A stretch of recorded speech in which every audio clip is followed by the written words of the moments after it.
So this part here is going to be a lot of running. There is absolutely no incentive to engage with the enemies, not only because fighting them is pointless and it's just better to run past them, but also you need to save up on a lot of high-powered weapons, like this one right over here.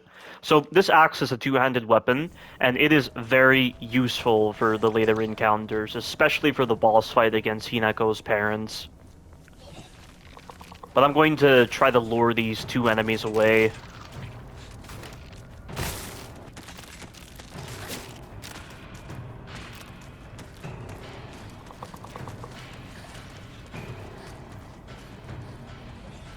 Come on!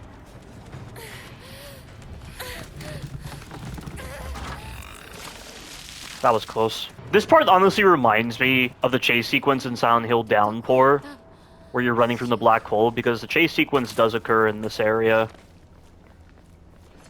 Now, memorizing the path here can be tricky. But you head this way, and then you go up a bunch of stairs, and one of those enemies that spawns the supernatural flower is going to be in your way. There's really no way to get past this guy and just wait, because those other enemies will ambush you. So I'm just going to take the damage and move, especially since I know that when I go back to the Dark Shrine, which is what the other world is called in this game, I will regain all of my health. But you need to go this way, and you get to this building here. And the frame rate really tanks in this part, and I have no idea why.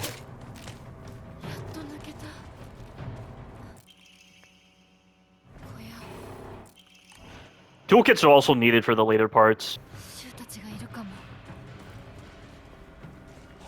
Yeah, but once again, it is just so much more efficient to run past the enemies than deal with the enemies in combat. It's the only way to play this game, it seems. Until you get to the later encounters, where the combat is stressed so much. Now, unfortunately right here, they put an enemy right next to the drop-down point, and because Hinako is always so slow to do these actions, I'm gonna take damage. I mean, look at it, like, why does it take her that long to drop down when there's an enemy right next to her? It's so stupid. But there's also a really cheap spawn moment that occurs, so you have to make sure you open that path up before you pick up the key here. It's an example of applying forward knowledge to a section. You have to have the forward knowledge to realize that a spawn will occur when you pick up the key, and you will get caught with your pants down if you do not get these planks out of the way. Try to hug this side. That was very close, he almost caught me. And here comes the chase sequence with the Shiromoku.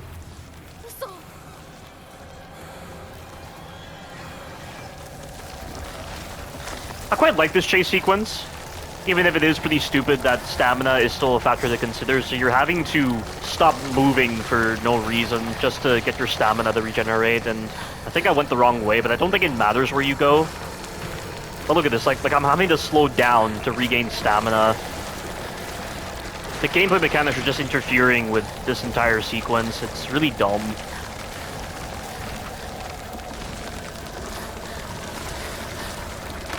Like, I don't understand why for a scripted running moment they make stamina an issue here. Like, logically, no person is going to stand still like that and just let the enemies come for them. It makes no sense. There's also a trophy for doing this entire chase sequence without taking damage.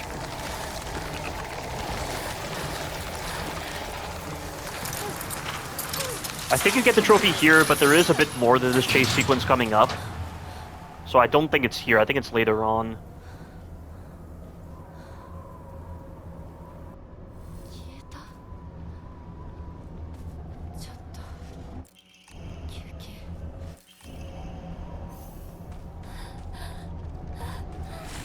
You know, now that I think about it, why do we not see these red spider lilies, which are the flowers being generated, in the Dark Shrine? Why is it only in the overworld, or the real world, that we only see these red spider lilies?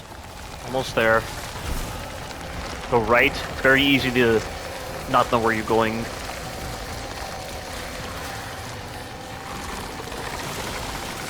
And these enemies don't spawn those red lilies, I think they're called.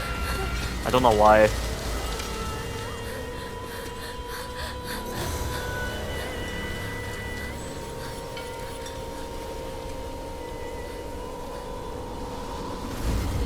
And then the Torii Gate stops this enemy.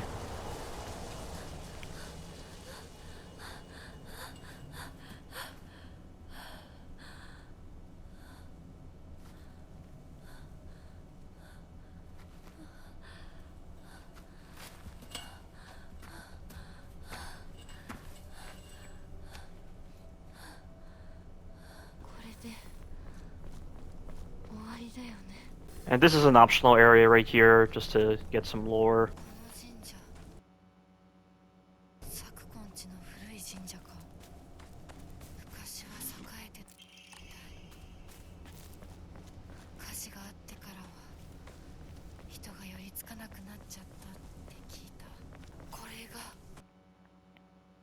Yeah, her parents aren't really proud of this particular shrine. They said it's outdated.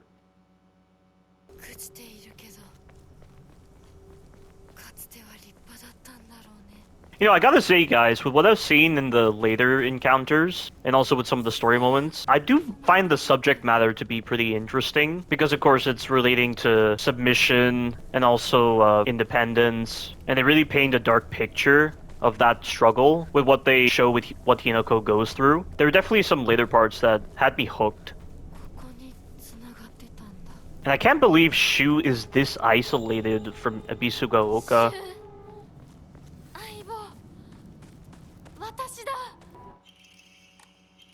Yeah, and this file here seems to be showing that the red capsules are leading to problems in Hinako, which is why when you use the red capsules, it prevents you from getting certain endings in New Game Plus.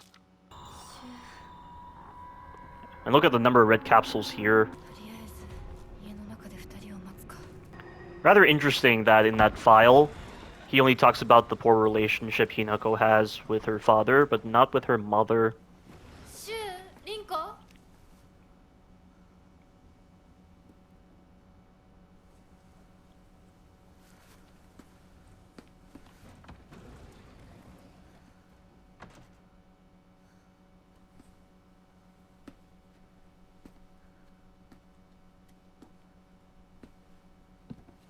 And this photo catches her eye for some reason. I'm not really sure why.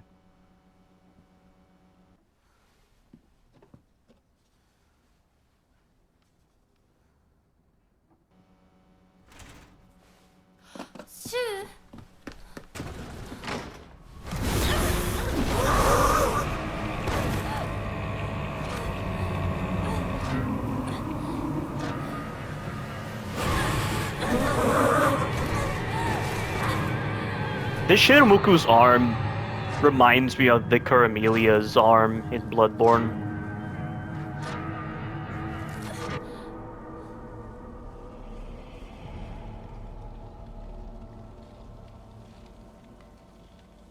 And now we're heading back to the Dark Shrine, which again doesn't feel like the traditional Otherworld that the Silent Hill series is known for. This really feels like a different dimension.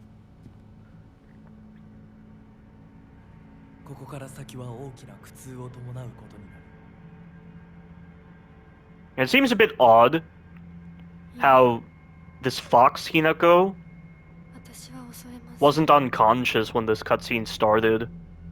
Was she unconsciously walking? That's a bit confusing. And then you have this celluloid doll warning her.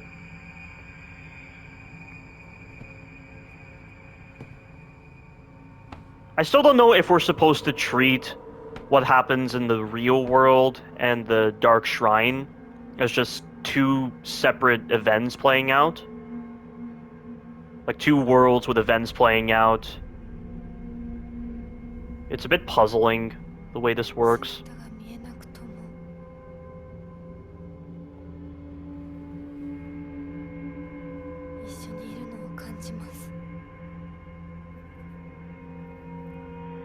And you would never be hearing this kind of dialogue in the previous Silent Hill games.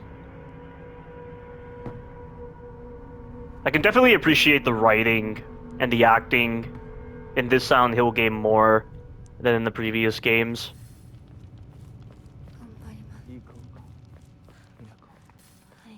But see, the thing is, if this is being treated like a separate dimension and events are playing out differently to the real world, then how could those versions of Shu, Rinko, and Sakuko possibly exist in this world? That would imply those weren't hallucinations. Also, this enemy is just relentless in chasing me down. Probably should get it out of the way.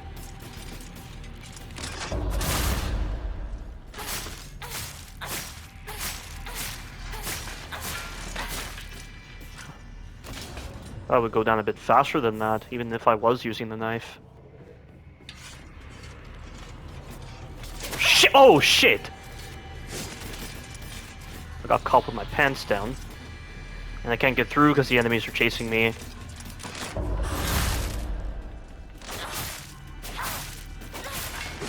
Oh, come on!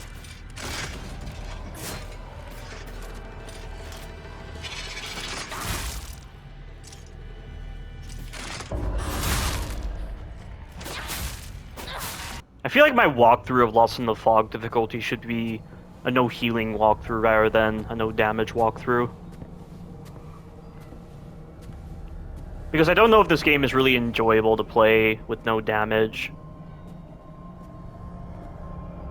Given how clunky this game is and how bizarre the AI can be at times.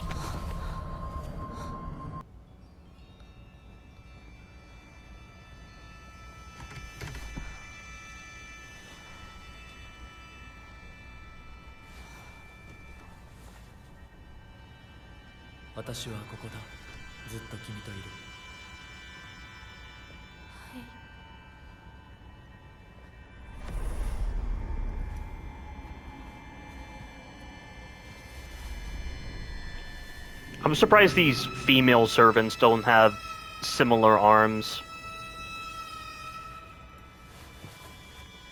Like, again, is this an alternate dimension, or is this just something playing out in Hinako's mind?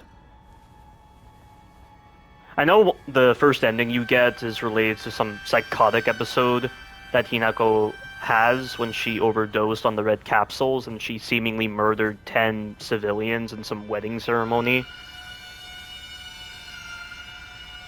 But I question if this cutscene is altered a bit in New Game Plus. And I wonder if it's worth recording those new cutscenes, and maybe the gameplay is slightly different in New Game Plus.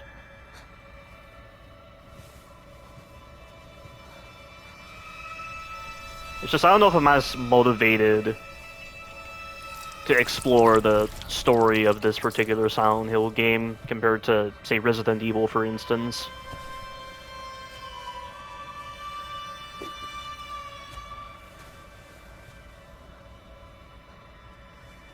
And Koto Yuki is actually a character in the real world, apparently, based on a later residual echo that you find. But they're gonna chop her arm off, and they apply the numbing agent to it. I'm just amazed Hinako doesn't go into, like, hemorrhagic shock from the amount of blood she loses. But again, this game is entirely supernatural, so I guess you have to excuse those moments, and she's doing it herself to prove her loyalty to Koto Yuki. That's just what Koto Yuki is expecting of her, to prove her conviction to being his wife, though I guess it's more so like a slave thing.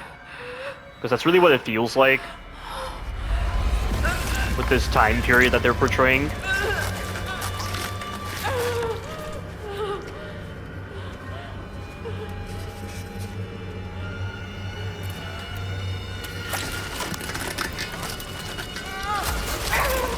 And I think there were other trials that were done on women in this dark shrine area for testing the medicine and the numbing agents based on some notes you get.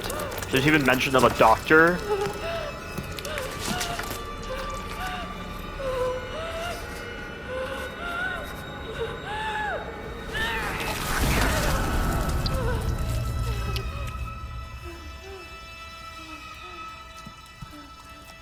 I can't help but feel like this is meant to show the illusion of free will. Like, Hinako is seemingly cutting her own arm off of her own free will. But it's more so like an underlying manipulation occurring. Like I said, it's a very interesting theme that this game tries to explore. I think it's a lot more interesting than, like, the basic trauma that was the main theme in Silent Hill 2, for instance, with James suppressing his memory of killing Mary with that pillow.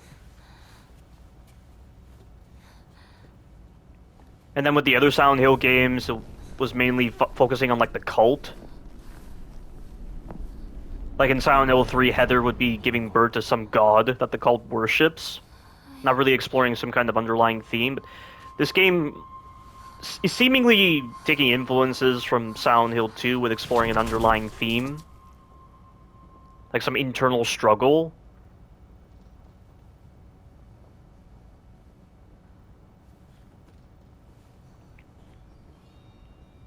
That's definitely a part of Silent Hill's identity I can see with this game. It's the fact that it seems to be taking influences from Silent Hill 2. まだいたのか。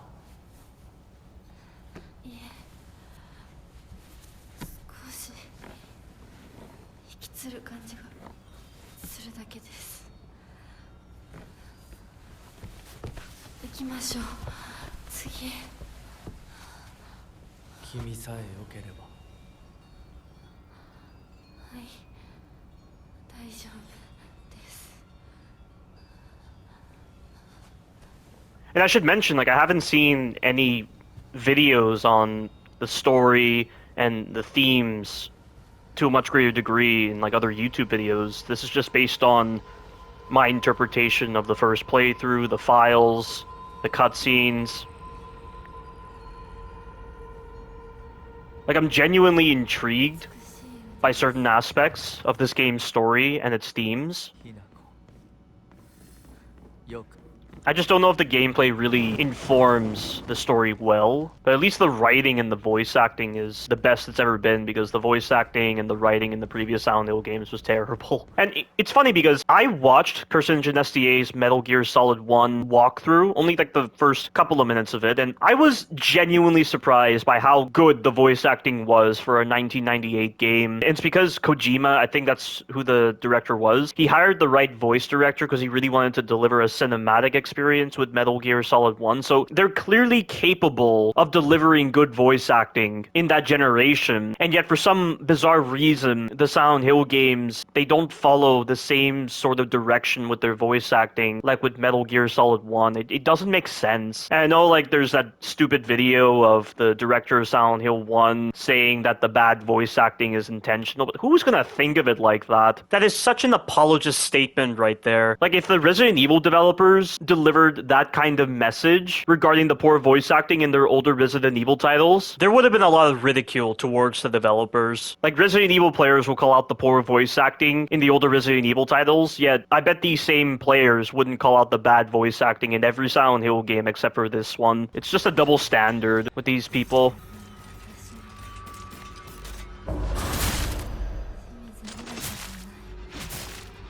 Yeah, so she's saying she's not Shimizu Hinako anymore, which is the real-world variant. Though she says otherwise prior to Rinko's boss fight, so I wonder what spurred that opposite reaction in her.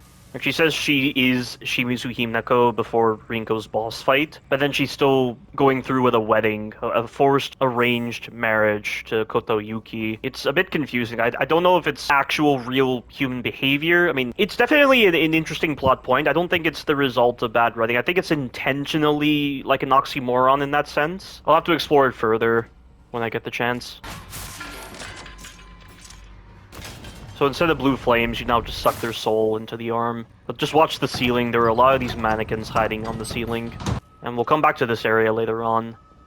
But you gotta find where the blue flames are. Oh shit! Good thing I didn't get stuck in the animation. Because there wasn't any animation to do with opening this door because it wouldn't budge. Now, even though I'm doing the soul siphon, I noticed in a later encounter that the enemies would still respawn when I went back to the same area, which is really dumb. I can definitely agree with people that the quality of the gameplay really diminishes after the school sequence. Ah, another one. Another one over there. Oh shit! The range on these enemies is variable. God damn it! There's too many of them. And this guy is just gonna continue to chase me.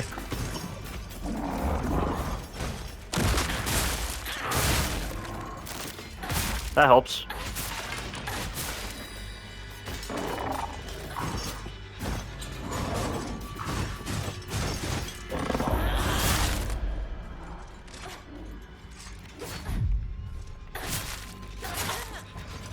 Oh my, yeah, this is where it's getting really awkward. I'm gonna have to restart. Like, the combat is not built for handling multiple enemies, and yet they place the enemies in such a way where it can be pretty awkward trying to isolate them, or you end up getting caught in these traps where you have multiple enemies coming after you. Seriously?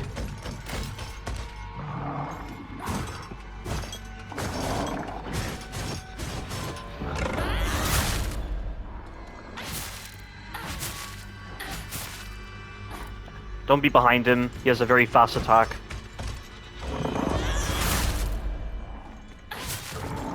And he's done. Yeah, it's this way. These blue flames will not suck up the souls. They're different to the blue lanterns. 次の儀式はこっちだ。 Really? See, that really doesn't feel like an alternate dimension type of scenario if these red capsules are appearing here. Yeah, this is gonna be a dumb encounter coming up. It's a good thing I made a save. Oh shit!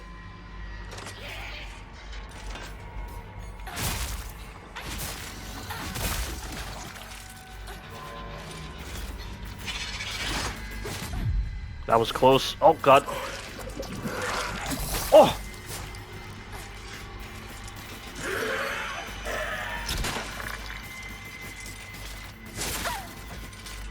That is a very fast attack. Yes, see what I mean? You get put into these really dumb encounters with the wrong sorts of enemy types. How am I supposed to isolate the mannequins when I only have melee options? Like, how am I supposed to get this enemy over here and the door will lock behind me? Okay, I gotta back up because he will roar. Or not.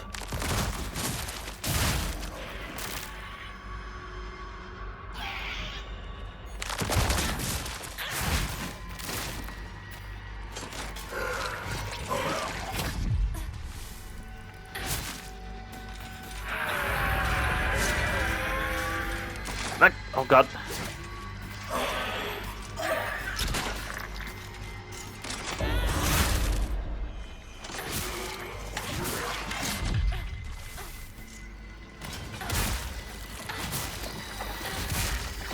Yeah, as soon as they start emerging, you cannot stop that. It's impossible, and I'm too close, so it will not give me the counter.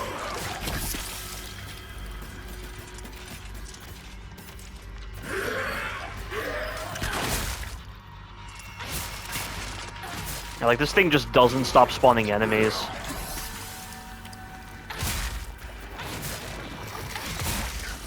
See, again, like, it's really stupid.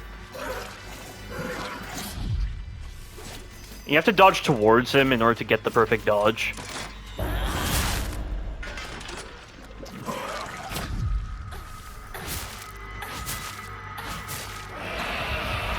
I shouldn't be in front of him because he will do that melee attack. Like that.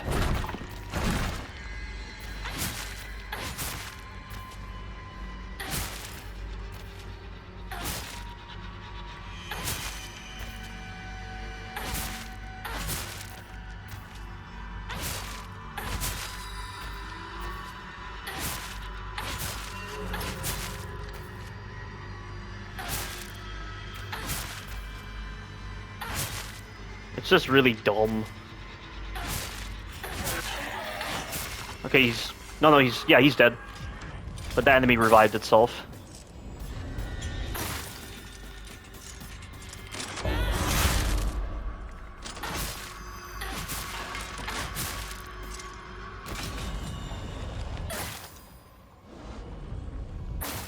It's almost like with this sequence you have to spam those focus attacks, but that depends on the behavior of the spawner. Like, it's not a well thought out sequence.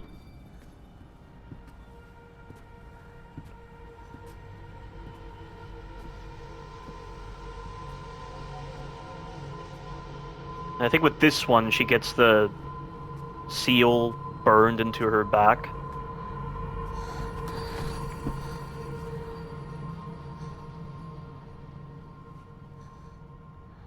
She seems to stumble like that before all these big moments during this sequence.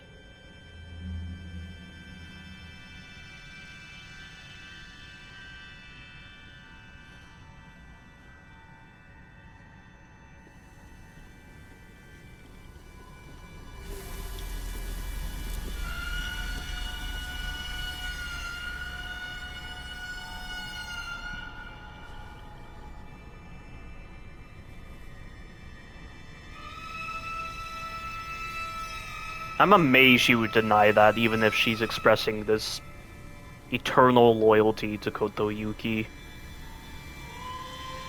I mean, come on, you might bite your own tongue off. What's wrong with you?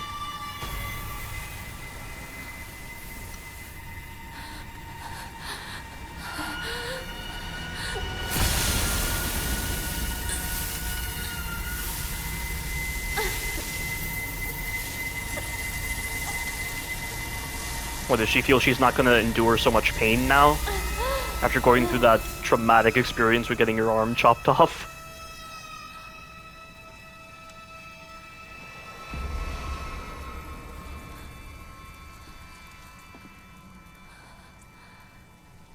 And we've seen that symbol before plenty of times in the Dark Shrine. よく頑張ったね。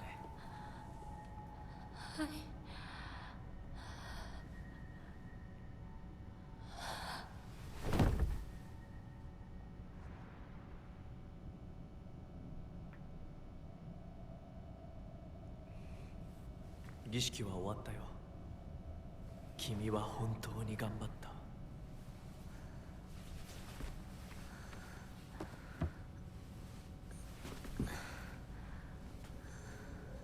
次でここでの儀式は最後だ。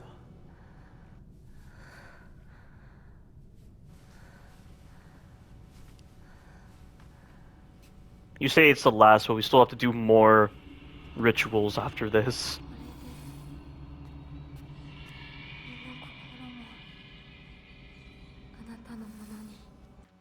I didn't actually realize the journal entry on her friends is different now with the images. There's definitely some interesting details with this game. こっちだ。 But now you gain the ability to go into a berserk mode, similar to like Rage of the Spartans from God of War, but you have to build up your soul siphon.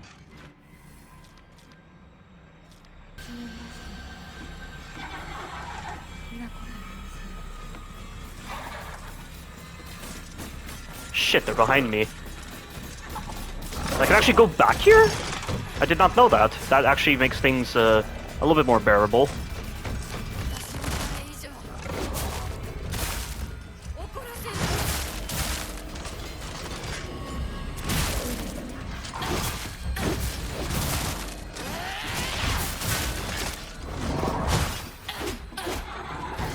So if you do R1, R1, R2, you can do this heavy punch. It's very useful at stunning Rinko in her boss fight.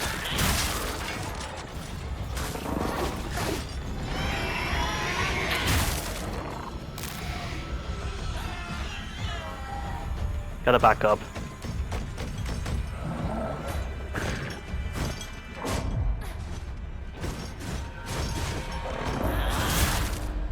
He's done.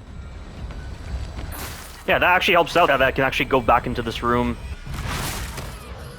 That did it. So why doesn't the door lock behind you during this sequence? It's a bit odd. But anytime you're in that berserk mode, you will not take damage, but your bar will decrease. If you take damage, it'll decrease a bit faster. Okay, and you have to go this way. But you need to have a full soul siphon bar before a crucial mandatory encounter. Because remember that big guy that was just that mass of flesh with a blade? Well, there's an otherworld variant of this one. Oh, come on. And it's draining my health now because I don't have any sanity. The timing on countering this enemy is very strict. See what I mean? Like, you just do not have enough time to nail that counter because it only lasts for a split second. I gotta make sure I pray at a shrine in order to regain my sanity. Faith as a currency wasn't really that useful until I really understood the importance of sanity. It would be nice if you could just buy Soul Siphon to fill up your bar. I don't really like how you have to farm so many enemies in order to refill it. Whoa, what? I was pressing the dodge button. Why didn't it register? I was mashing circle. Nothing happened. Even I don't know who I am anymore. That's definitely what it feels like with Hinako. Again, I don't know if this interdimensional cult or whatever they are, I don't know if they've actually abducted other women before and forced them to become what Hinako is. I can't even look all the way up to be sure that there aren't enemies camping on the ceiling. Finally got it. What an obnoxious enemy type. Oh, it's here. これが最後の儀式だ。さあ、Oh, yeah, this is the bad sequence. This is where you need a Soul Siphon. You've got to have a full bar, otherwise you're not going to do the sequence effectively. Because it is a dreadful sequence. It's one of the worst parts of the game. The bar also fills when you're doing counters, by the way. It's not just what's doing the Soul Siphon. What was that? That was a different attack, it seems. And she dodged in the wrong direction. Thank you for that, Hinako. Yeah, this part just feels very dragged out with the kind of measures you're having to take to ensure later encounters are not going to be awkward. It really doesn't make sense why the Soul Siphon takes this long to fill up. So you have to hug the left-hand side when you're getting to this big guy, because there's a mannequin to your right. And I'm going to try to first do this. Just hit this enemy with a couple of focus attacks. Okay, now I should do it. Just use the R1 function. Do not use the R2 function. Apparently the R1 combos do more damage than the R2 attacks.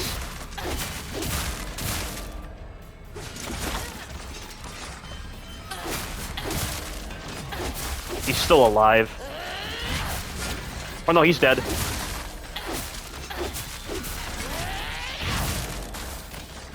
Gotta back up. This is where it gets really awkward.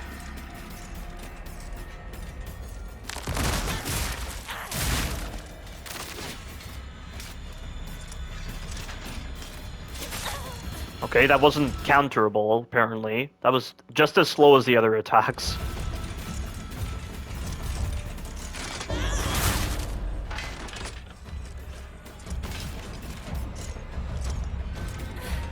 I shouldn't be getting so close.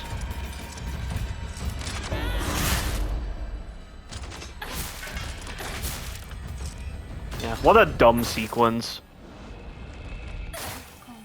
I said it before, but it really feels like this Sound Hill game is particularly obnoxious with the way it's designed. Like, they're putting you in these kinds of combat sequences that the combat just isn't designed for. It really doesn't make sense. And if you keep those mannequins alive, and the big guy's still alive, he can actually use them as weapons, because he puts strings on them, and then as he's tapping his stomach, he can get them to attack you at long range. It is really stupid. And I don't know if you guys saw, but in a separate video, I actually had an out-of-bounds glitch occur during that encounter. I got launched into the air, and I landed in a later room that you can only access after this cutscene. So I was effectively soft-locked, but just imagine the speedrun strategies people can find when they take advantage of such out-of-bounds methods and glitches.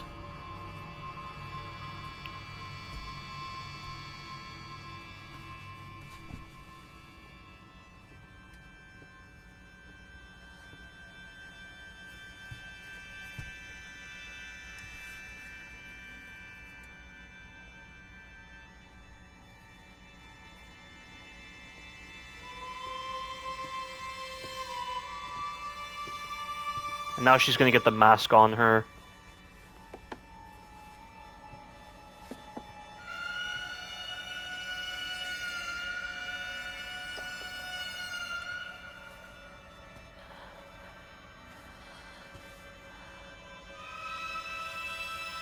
They're not even gonna put the numbing agent on her face. They use the numbing agent on her arm, yet they're not doing so for the other rituals.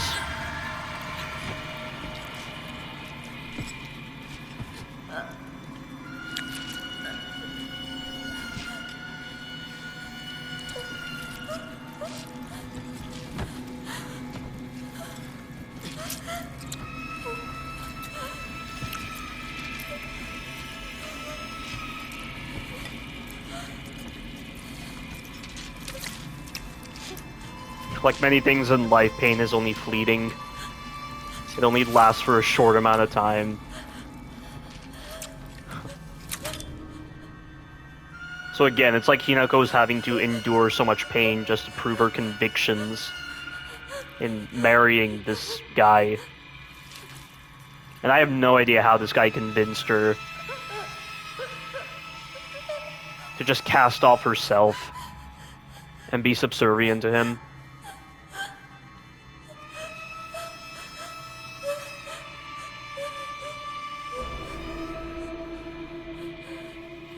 Well, just imagine how much of a pain on the eyes it will be staring through those tiny holes.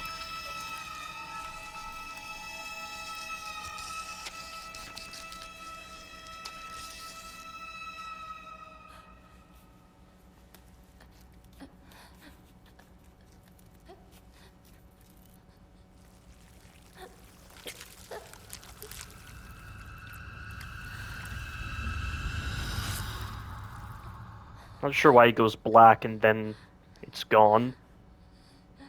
It seems like it's corrupting, but now that it's acclimated to her nervous system, it doesn't feel so corrupting.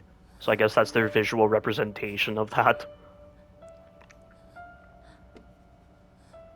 It's like when you enter the Matrix, it feels painful getting that rod jammed up the back of your skull.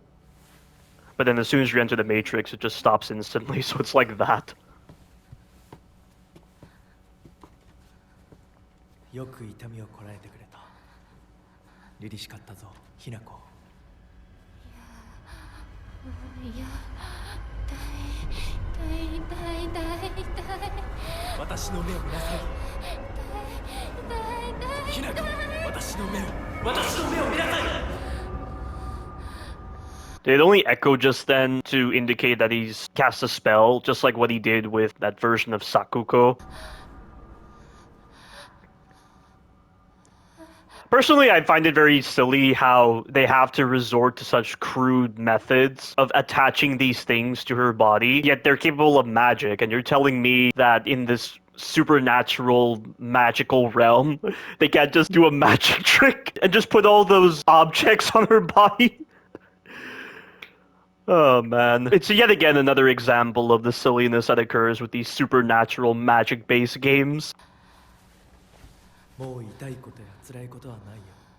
落ち着きなさい。 But I guess it's all part of their ritual to ensure conviction, but just cast a spell, or does this guy think, oh, if I have to put a spell on her, then she isn't truly loyal to me or something? Is it like that? I wonder if they mentioned something like that in the file. I doubt it. 辛いことはありません。私は落ち着きます。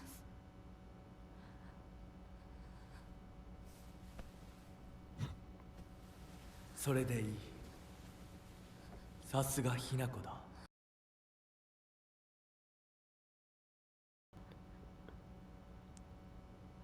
さあ、行こう。行きます。 Sebastian Castellanos would disapprove greatly.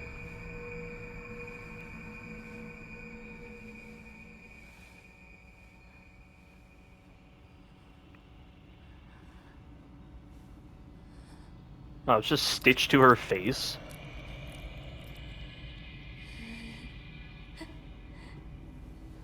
Is she smiling?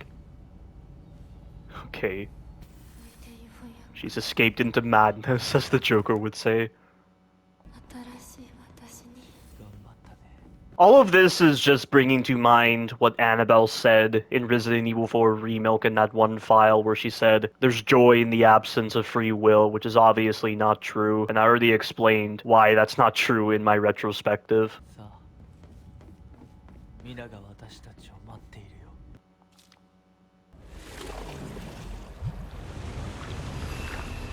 It's really dumb that it uses focus. 進むべき道が。 So anytime you don't have enough focus, you cannot reveal the path. There shouldn't be any enemies.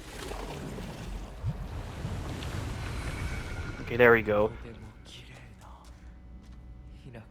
I have a lot of first aid kits. I definitely need it for Ringo, because Ringo is a very awkward encounter.